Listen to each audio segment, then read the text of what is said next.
റോയ് ചായ just wait for the result എന്നാണ് AICC general സെക്രട്ടറിയായ KC വേണുഗോപാൽ നിലവിൽ കോൺഗ്രസിൽ നടക്കുന്ന മുഖ്യമന്ത്രി സ്ഥാനത്തെ ചൊല്ലിയുള്ള വിവാദങ്ങളെക്കുറിച്ച് പറയുന്നത്. ഇതുകൊണ്ട് ഈ ചർച്ചകളെല്ലാം അവസാനിക്കുക കോൺഗ്രസിൽ? അല്ല, നമ്മളൊരു കാര്യം മനസ്സിലാക്കേണ്ടത്, ഇത്തവണത്തെ തെരഞ്ഞെടുപ്പിന് പതിവ് പോലെ കോൺഗ്രസിനകത്ത് സ്ഥാനാർത്ഥി നിർണയത്തെ ചൊല്ലി അങ്ങനെ കാര്യമായ പ്രശ്നങ്ങളൊന്നും ഉണ്ടായില്ല.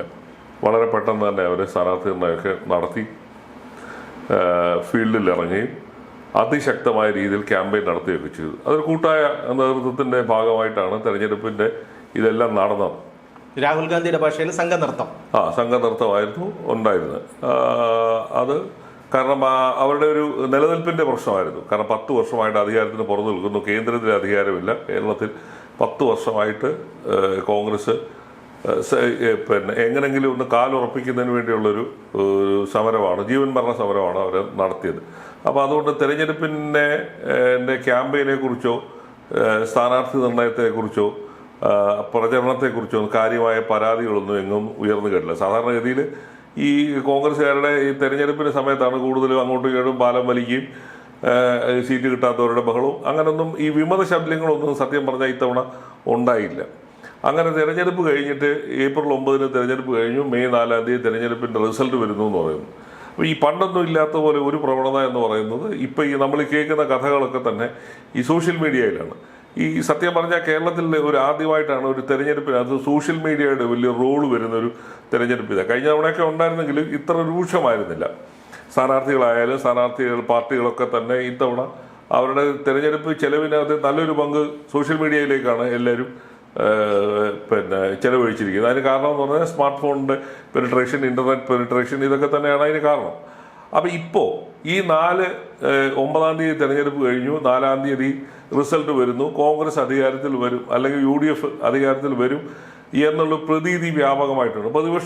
ഭരണകക്ഷിക്ക് പോലും അങ്ങനെ ഒരു ധാരണയുണ്ട്. അപ്പൊ അതിൻ്റെ ഇടയിലാണ് ഈ നേതാക്കന്മാരുടെ പേര് പറഞ്ഞ് ഈ അണികൾ ഗ്രൂപ്പിസത്തിന് ബദലായിട്ട് പുതിയൊരു പ്രവണതയാണ്, ഞങ്ങളുടെ നേതാവ് മുഖ്യമന്ത്രിയാവും അല്ലെങ്കിൽ മറ്റൊരാൾക്കെതിരെ ക്യാമ്പയിൻ എന്നൊക്കെ പറഞ്ഞുള്ള പരിപാടി നടക്കുന്നത്. ഇപ്പം ഈ കഴിഞ്ഞ 2-3 ദിവസമായിട്ടാണ് ഈ പ്രധാനപ്പെട്ട 3 നേതാക്കൾ മുഖ്യമന്ത്രിയാവാൻ സാധ്യതയുള്ള, ഒന്ന് KC വേണുഗോപാൽ, ഒന്ന് VD സതീശൻ, ഒന്ന് രമേശ് ചെന്നിത്തല, ഈ 3 പേരുടെ പേര് പറഞ്ഞാണ് ഈ അണികൾ.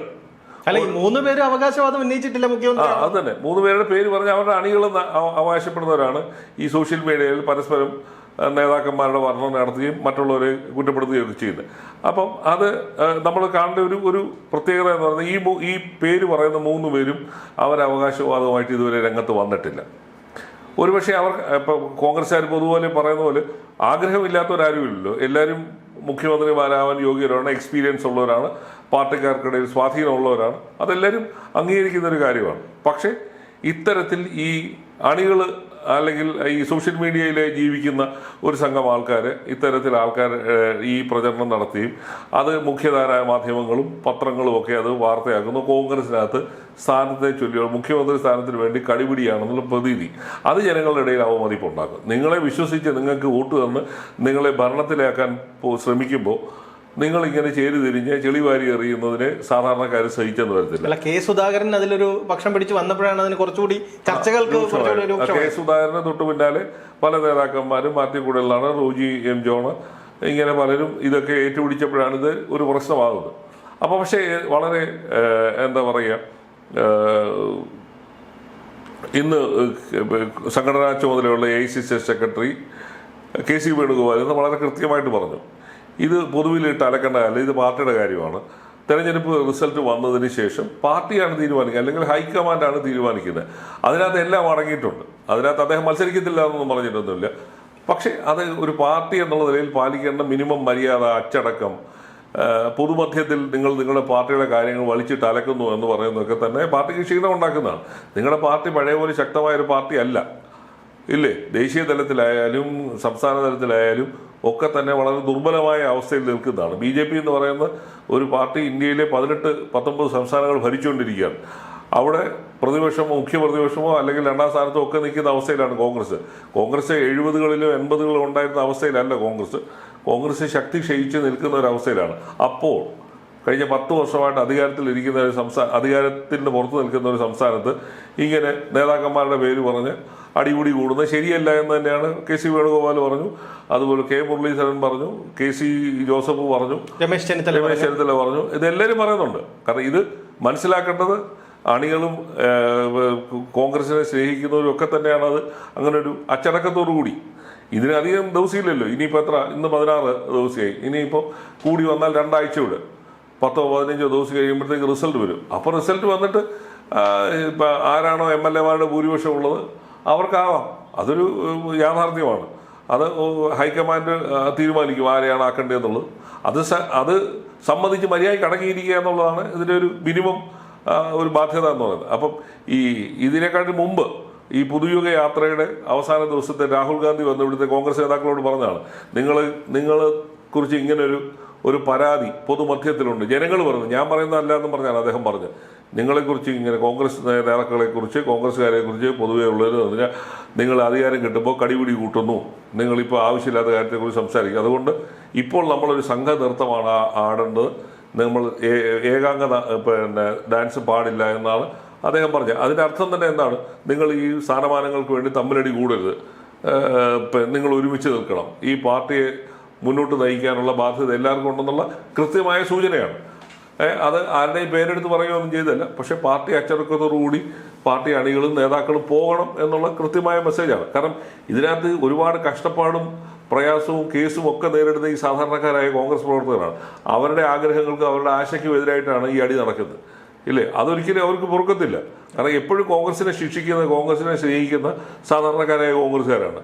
അവരാണ് ഈ നേതൃത്വത്തിൻ്റെ ഈ വൃത്തികേടുകൾ കാണുമ്പോൾ തെരഞ്ഞെടുപ്പുകൾ വരുമ്പോൾ അവർ മാറി ചിന്തിക്കുകയും പാർട്ടിക്ക് എതിരായിട്ട് വോട്ട് ചെയ്യും. അതേപോലെ തന്നെയാണ് പാർട്ടിക്ക് ഒരു ദുരന്തം ഉണ്ടാകുമ്പോൾ, പാർട്ടി ഇപ്പോൾ അധികാരത്തിന് പുറത്ത് നിൽക്കുമ്പോൾ അതിനെ മുന്നോട്ട് കൊണ്ടുവരാൻ ഇറങ്ങുന്നതും ഈ പാവപ്പെട്ടവരാണ്. ഈ കഴിഞ്ഞ 10 വർഷത്തിനിടെയാണ് 5000-ലധികം കോൺഗ്രസ്സുകാരാണ് വിവിധ കേസുകൾ പ്രതികളായി നിൽക്കുന്നത്, ഇല്ലേ? സർക്കാർ അതിന് ഒരു 100-500 പേരെങ്കിലും പോലീസിന്റെ മർദ്ദനമേറ്റ് ഇപ്പോഴും വല്ലാത്ത അവസ്ഥയിൽ കിടക്കുന്നുണ്ട്.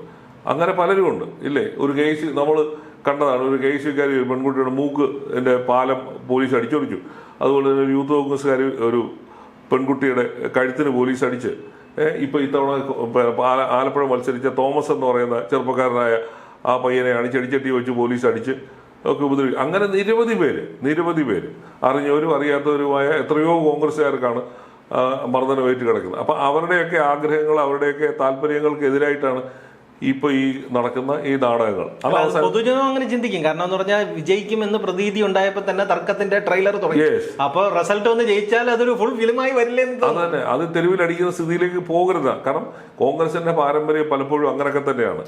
നമ്മൾ എന്തൊക്കെ പറഞ്ഞാലും ഈ അധികാരത്തിന് വേണ്ടി കടിപിടി കൂടുന്നത് ചരിത്രം നമ്മൾ നിരവധി സംഭവങ്ങളുണ്ട്. അതുണ്ടാവരുത്. അതാണ് കോൺഗ്രസിന് എല്ലാ കാലവും ക്ഷീണം സംഭവിച്ചത്. അല്ല കോൺഗ്രസിനെ ജനങ്ങൾ വെറുക്കുകയോ കോൺഗ്രസിന് വോട്ട് ചെയ്യാതിരിക്കുന്നതല്ല. കോൺഗ്രസ്സുകാരുടെ നേതാക്കളും അവരെ ചുറ്റിപ്പറ്റി നിൽക്കുന്ന സംഘങ്ങളുമാണ് ഇപ്പോൾ ഈ കോൺഗ്രസിനെ ദുർബലാവസ്ഥയിൽ എത്തിക്കുന്നത്. അല്ല, സംഘടനാ ജനറൽ സെക്രട്ടറി തന്നെ വ്യക്തമായി പറഞ്ഞു കഴിഞ്ഞു, ഇനി ഇത്തരം ചർച്ചകൾ വേണ്ടാന്ന്. ഈ അച്ചടക്കം അങ്ങ് താഴോട്ടുള്ളവർ കൂടെ പാലിച്ചാൽ മാത്രം. അത് വേണുഗോപാൽ എന്ന് പറഞ്ഞതിനകത്ത് എല്ലാം അടങ്ങിയിട്ടുണ്ട്. നിങ്ങൾ അടങ്ങിയിരിക്കുക, ഇല്ലേ? അടങ്ങിയിരിക്കുക, തെരഞ്ഞെടുപ്പിന്റെ റിസൾട്ട് വരുന്നവരെ കാത്തിരിക്കുക. അതൊരു മിനിമം മര്യാദയുടെ പ്രശ്നമാണ്. അത് പാലിക്കേണ്ടതാരാണ്? കോൺഗ്രസിന്റെ താഴെ തട്ടിലുള്ളവരും നേതാക്കളും ഇടയ്ക്കുള്ള നേതാക്കളും MLA-മാരും MP-മാരും എല്ലാവർക്കും ഇത് ബാധകമാണ്. അവരെ ചെയ്യാത്തതുകൊണ്ടാണല്ലോ. ഇല്ലെങ്കിൽ മാധ്യമങ്ങൾ കുത്തിപ്പൊക്കുന്ന വാർത്തയല്ലല്ലോ. നിങ്ങൾ മാധ്യമങ്ങൾക്ക് ഇര ഇട്ട് കൊടുക്കുകയും അതിനെ പിടിച്ച് അവരെ ആഘോഷിക്കുകയും ചെയ്യുമ്പോൾ കോൺഗ്രസ്സുകാർ കരക്കിരുന്ന് കളി കാണുകയാണ്. അത് പാടില്ല.